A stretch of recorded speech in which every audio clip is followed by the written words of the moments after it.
700... what? Oh, honey, she needs the right tools to succeed. Branding matters. Venue matters. She needs a car that fits her image. You know how it is. No, I didn't. I absolutely did not. My throat tightened in that quiet, cold way where anger doesn't burn, it freezes. A slow, creeping numbness spread through me, settling into places I didn't know could hurt. They told me my idea was too risky, too unstable, not worth supporting. And yet for Juliet, who had never held a job longer than a semester, who changed careers the way other people changed playlists, they handed over nearly $750,000 like it was a birthright. That was the moment something shifted. Not loudly, not dramatically, just the soft click of a lock sliding into place, a realization sealing itself inside me. This wasn't favoritism anymore. This was a worldview. A belief system where Juliet was always the chosen one, and I was the reliable afterthought. For days afterward, I moved through life with a strange echo in my chest. I went to work. I made progress on the prototype. I answered emails, fixed bugs, reviewed architecture layouts. But underneath all that motion was a weight I couldn't shake, a silent, constant pulse of betrayal. And yet, even then, I didn't break. Not outwardly. What broke me was what came next. A week after the phone call, Juliet posted a photo online, standing in front of a brand new BMW, sunglasses perched on her head, a grin wide enough to split the sun. The caption read, "Invest in your dreams. The universe invests back." I felt something inside me collapse. Not jealousy, not envy, but the bitter certainty that my family would never see me in the same light. I had earned every inch of my opportunities. Juliet had floated on theirs. And maybe that was why the next decision felt both terrifying and strangely clean. If they weren't going to believe in me, then I would gamble everything on myself. Not out of spite, out of survival. I stopped waiting for their investment, financial or emotional, and I walked straight toward the only path that had ever truly belonged to me, the one I'd have to build from scratch, with no safety net, no applause, no second chances. And for the first time, that idea didn't scare me. It steadied me. Signing the loan papers felt like stepping onto a frozen lake at midnight. Every instinct warned me about the cracks beneath the surface, but I kept moving anyway, slow, deliberate, terrified, and determined. I mortgaged my small Oakland condo, emptied the last of my savings, and funneled everything into the only thing that had ever felt truly mine, the tech platform I'd been building piece by piece, line by line, through years of grit no one had bothered to see. Fear sat in my throat like a stone, but fear was clean. It was honest. At least it belonged to me, not to Juliet, not to my parents, not to the years of expectations I had carried like unpaid debts.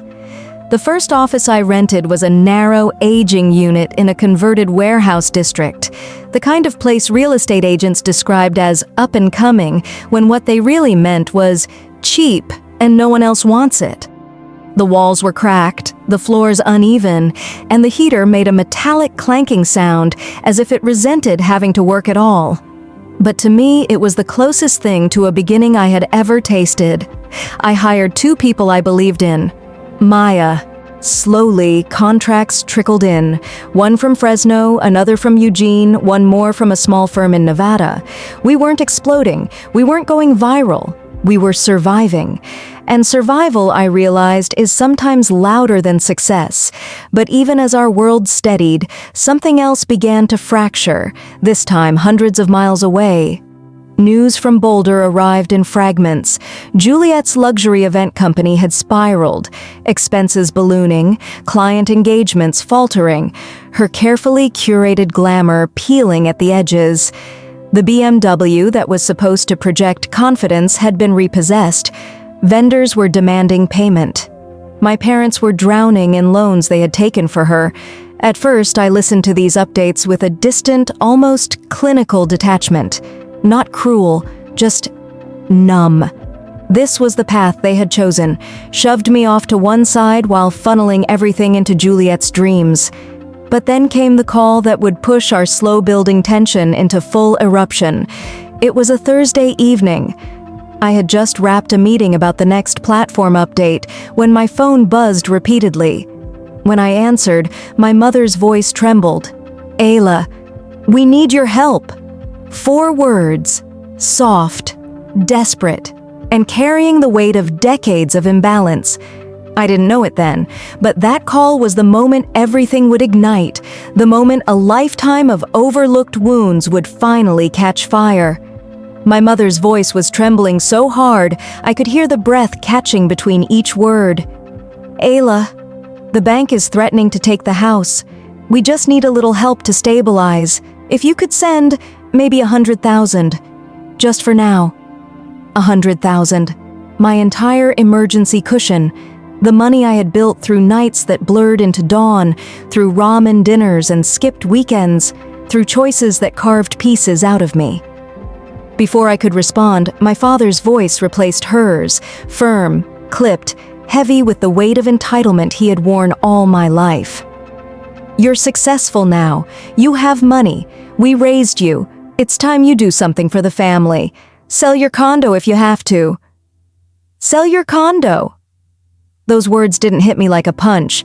They sank, slow and cold, like a stone falling into deep water. My condo wasn't just property, it was the foundation I had built my company on, the place I nearly lost when that first contract fell through, the one thing in my life that existed because I had fought for it alone.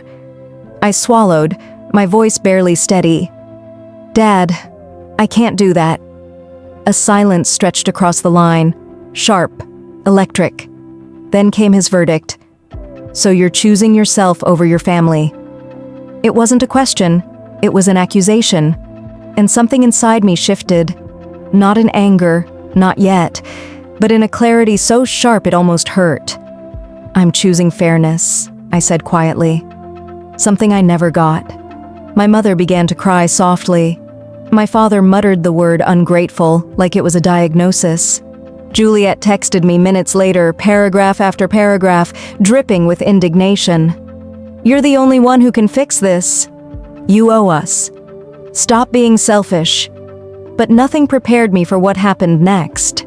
The night my father pushed my laptop shut and said, "Ayla, this is too risky," something inside me cracked clean through.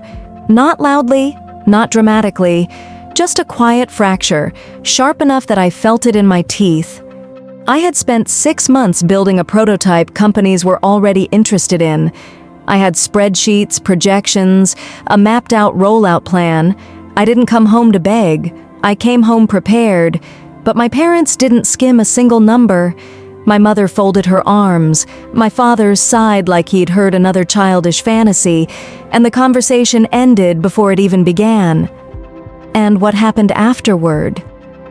What happened showed me a kind of betrayal no one prepares you for, the kind that doesn't come from strangers, but from the people who taught you the meaning of family.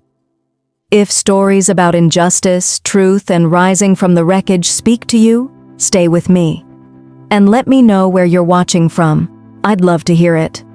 My name is Ayla Mercer, 29, a systems architect who grew up in Boulder, Colorado, in a home that looked perfectly balanced from the outside. My parents were the kind of couple neighbors envied, matching gardening gloves, weekend hiking trips, polite hellos. Inside, the balance was an illusion. My younger sister, Juliet, was the sun everything revolved around. Bright, artistic, a natural performer with a voice that could melt a room. My parents said she needed nurturing, investment, support. Me? I was the independent one, the dependable child who didn't need anyone fussing over her. At 16, all I wanted was a second-hand car to avoid walking an hour to school in the snow. My mother smiled and said, "Sweetheart, you're responsible enough without it." 2 years later, Juliet turned 16. Fairy lights draped across our backyard, a crowd gathered, and a brand new white convertible, ribbon and all, rolled down the driveway like she was being crowned royalty. People clapped. Juliet cried. My father filmed the whole thing. I clapped too, and told myself it didn't sting. But small stings become deep bruises, and deep bruises become truths you can no longer ignore. Because years later, when I came home with a dream built from discipline and grit, those old bruises split wide open. And this time, the damage would change everything. For a while after that conversation, I tried to tell myself it was just another disappointment, another moment where I expected too much from people who had always given too little. I went back to Boulder for the weekend, believing that maybe, just maybe, adulthood had softened the edges of our family. That maybe my parents would finally look at me and see someone worth betting on. But that hope evaporated the way morning frost disappears under harsh sunlight. Still, when I flew back to San Francisco and returned to my office on the 9th floor, a cramped workspace overlooking a parking lot, I pushed the sting down. I buried myself in code, diagrams, late-night revisions. I told myself I didn't need their approval. I'd survived without it before. I could survive without it again. But life has a cruel sense of timing. It started with a casual phone call from my mother 2 months later. Her voice was light, almost sparkling, the way it used to be when Juliet hit some new milestone. "Ayla, you won't believe it. Julie's launching her own luxury event company. Isn't that wonderful?" I paused, holding my phone between my shoulder and cheek. "Luxury?" "Oh, yes," she chirped. "She has such vision. We're helping her get started." Helping. That word twisted, sharp and familiar. But still, I tried to stay steady. "How much are you helping her with?" I asked, trying to keep my tone neutral. There was a beat of silence, followed by the kind of exhale people make when they know they're revealing something big. "Well, around 725,000. My entire body went still. He went. A brilliant but overlooked recent grad who had the kind of spark I recognized instantly, and Chris, a logistics genius who handled clients as if he'd been born with a built-in compass for human behavior. The three of us huddled around a dented aluminum table that shook whenever we typed too hard. The days blurred together. 18-hour shifts, takeout containers, energy drinks lined up like tiny soldiers. I wrote code until my fingers cramped, sketched infrastructure diagrams until my eyes throbbed, pitched to clients who ghosted us the moment I mentioned we were a startup. But even in the exhaustion, there was a strange kind of lightness, a sense of building something from the dust up. Then came the first blow. A mid-sized construction firm in Sacramento had verbally committed to a year-long contract. It was the contract, the one that would keep us alive long enough to grow legs and maybe, just maybe, run. I must have reread their email 20 times the night they said yes. And then one afternoon, Maya slid into my office, pale, holding her laptop like it weighed 50 pounds. "They backed out," she whispered. "What do you mean?" They chose a competitor. They said they wanted a bigger team, more stability." My stomach dropped so violently I felt the room tilt. All that money I'd burned through, all the hours, the loan, the mortgage. Suddenly the numbers didn't stretch far enough. Suddenly the floor we'd been standing on wasn't a floor but a thin sheet of ice, and we'd been pretending it was solid. That night, I stayed in the office long after everyone went home. The warehouse was quiet, lit only by a cheap desk lamp and the blue glow of my monitor. Outside, rain tapped softly against the window, the kind of slow, persistent rain that makes the world feel smaller, tighter, like there's nowhere to run. For the first time since starting this journey, doubt crept in, slow as smoke filling a room. Maybe my parents were right. Maybe it was too risky. Maybe I'd pushed too far, stretched too thin, believed too hard. The thought made my chest ache, not because I feared failing, but because part of me feared proving them right. But then another memory surfaced, my father's flat voice, dismissing me without looking up from his newspaper. My mother's quick nod of agreement. Juliet's effortless access to things I had spent my life earning. The ache hardened. The doubt quieted. I straightened. I did not mortgage my life to build something fragile. I did not pour my soul into code to become a footnote in someone else's narrative. I was not going to let the story end here. Not on a cold night with rain and silence as witnesses. 2 days later, something unexpected happened. An email arrived from a construction company in Santa Rosa, a modest firm, small but curious. They wanted to demo our platform. They liked the simplicity, the clarity, the way our system solved a problem no one else had bothered to map out. And then, 1 week later, they signed a year-long contract. It wasn't huge, it wasn't life-changing, but it was oxygen. We ordered $5 pizza and sat cross-legged on the warehouse floor, laughing harder than the moment deserved, crying in the soft, unguarded way that happens only when you've been close, dangerously close to losing everything. 3 days later, on a warm Sunday afternoon, my doorbell rang. Fast, urgent.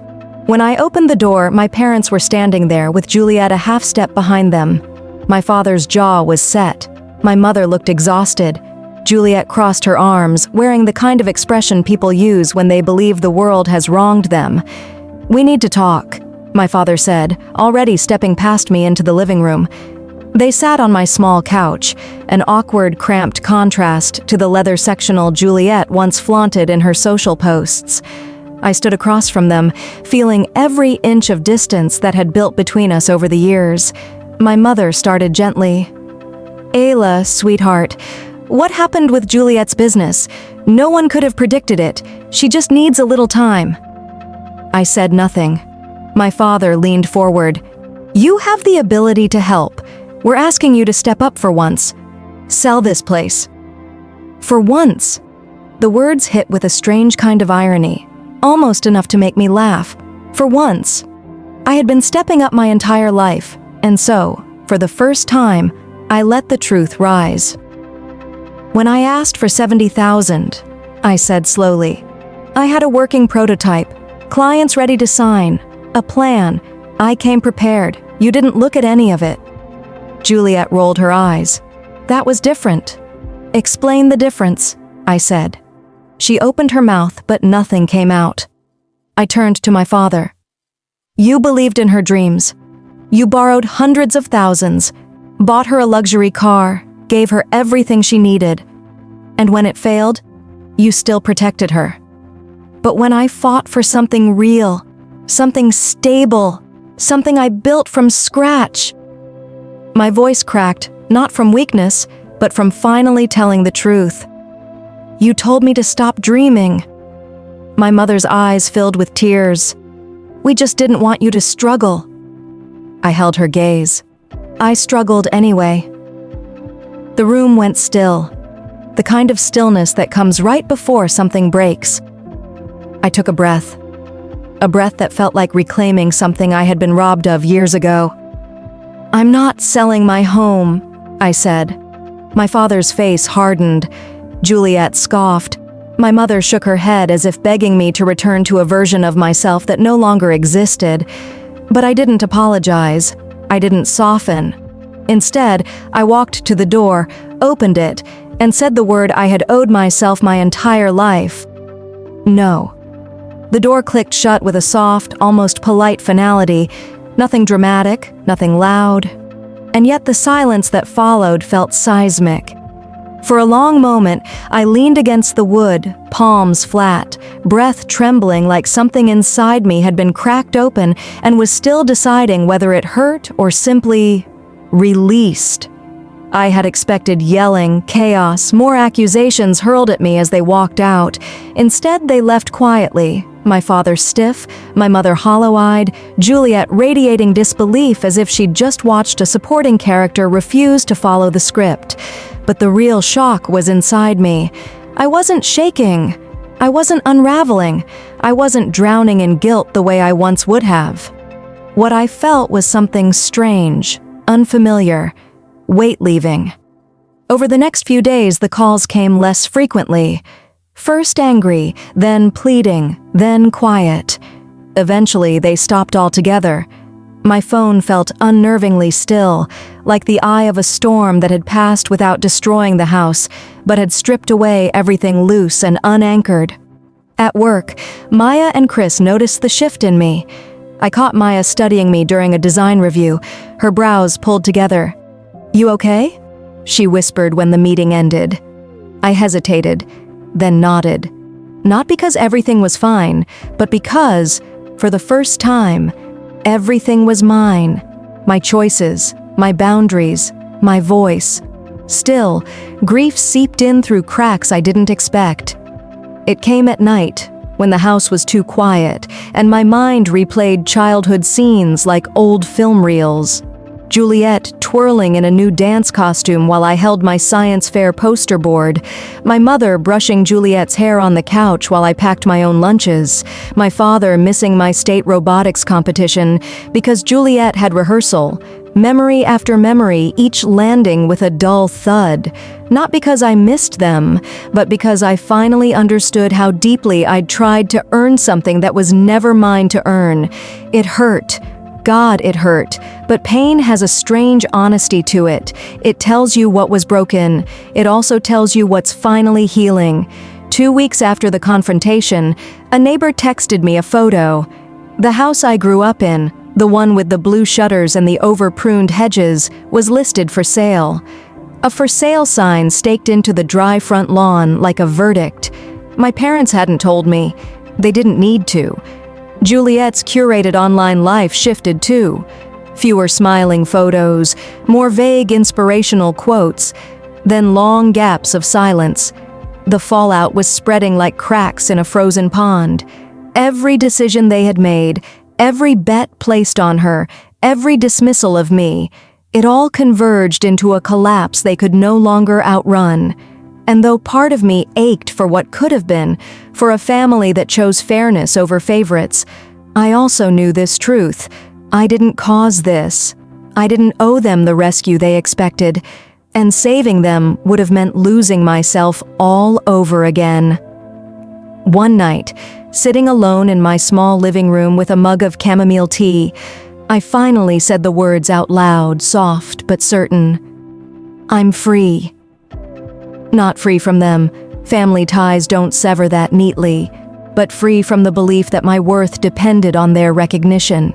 That freedom didn't feel triumphant, it felt quiet, steady, like the beginning of something new, still forming in the dark. In the months that followed, life didn't suddenly bloom into perfection. Healing rarely arrives like a sunrise, bright, immediate, undeniable. It comes in quieter ways. In mornings where your chest doesn't feel so heavy, in nights where your breathing finally steadies, in small choices that no longer hinge on fear or guilt. Build flow grew, slowly, steadily, rooted in work that finally felt seen. My world didn't expand with fireworks, it expanded with peace, and sometimes peace is the loudest triumph of all. As for my family, the distance settled into something oddly neutral. Not war, not reconciliation, just truth laid bare between us. They lived their lives. I lived mine. And for the first time, I didn't feel like I was orbiting a sun that never warmed me. One evening, sitting in the quiet of my Palo Alto rental, a soft breeze drifting through the window, I realized something that reshaped everything. Some families break you, some families build you, but the most important family is the one you learn to become for yourself. That was the real turning point, not the confrontation, not the fallout, not even the success. It was the moment I stopped asking for permission to belong in my own life. If you've ever chosen yourself after years of being overlooked, if you've ever set a boundary that felt like it might tear the world open, I want you to know this. You didn't ruin anything. You simply stopped abandoning yourself.